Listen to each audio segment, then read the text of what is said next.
T'avais fait le deuil de ton parent. Mais là, tu viens d'apprendre qu'il vient de mourir. Et tu sais pas quoi ressentir. Si tu es dans cette situation, ou si tu connais quelqu'un qui l'est, sauvegarde cette vidéo maintenant, parce que je vais te dire, personne n'en parle. Et t'en as besoin. Alors t'avais coupé les ponts, t'avais bossé sur toi. T'avais accepté que ce parent-là, celui que t'espérais, celui dont t'avais besoin, il n'existerait jamais. T'avais fait ce qu'on appelle le deuil blanc. C'est le deuil d'une personne encore vivante. On en a parlé il y a quelques mois. Mais là, on t'annonce qu'il ou elle est décédé. Et au lieu d'une seule douleur, t'en as 5. La phase numéro 1, la culpabilité. Le classique, j'aurais dû rappeler, j'aurais dû essayer encore une fois, si j'avais pas coupé les ponts. Sauf que, rappelle-toi pourquoi t'as coupé les ponts.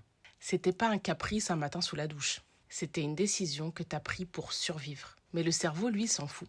Il rejoue le film en boucle. La phase numéro 2, c'est la colère. Et là, c'est une colère particulière. Elle est plutôt vicieuse. C'est pas juste je suis en colère qu'il soit mort. C'est il savait qu'il allait mourir. Et il a quand même pas décroché son téléphone. Il avait une chance de réparer, de dire désolé, de te voir une dernière fois. Et il a choisi de pas le faire. Cette colère-là, elle est légitime. Même si personne autour de toi ne va te donner la permission de la ressentir. La phase numéro 3, c'est le déni. Celui-là, il est bizarre. Parce que logiquement, vous étiez déjà séparés.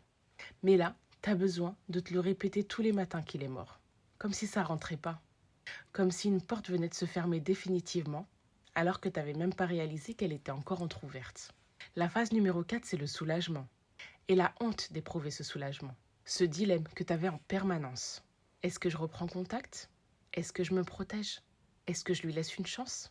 Là, ça disparaît. Et une partie de toi, elle respire. Et t'as honte de ça. Mais c'est humain. C'est même la preuve que t'as souffert. Ce deuil-là, il a un nom. C'est le deuil complexe. Et il mérite d'être accompagné. Pas minimisé, pas jugé. Dans le prochain réel, je te donne des outils concrets pour traverser ça. Alors abonne-toi pour pas le rater. Et dis-moi en commentaire, est-ce que t'as déjà vécu ça ?